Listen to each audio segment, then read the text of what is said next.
Hello everyone, it's me doctor ప్రతిష్ట. So, egg freezing అంటే ఏంటి? హ్మ్.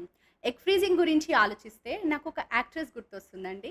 అదే మన 'Sita Ramam' fame heroine Mrunal Thakur. So, Mrunal Thakur ఈ మధ్య ఒక అనౌన్స్‌మెంట్ ఇచ్చింది. లైక్ మీడియాలో అది చాలా వైరల్ కూడా అయింది. What is it? She is thinking about egg freezing.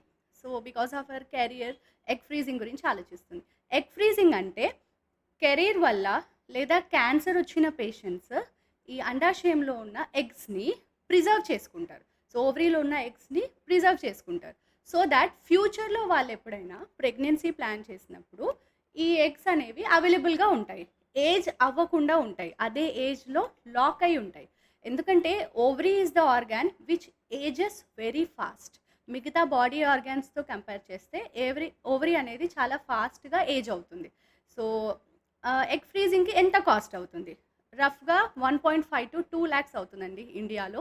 And for more details keep following and be healthy.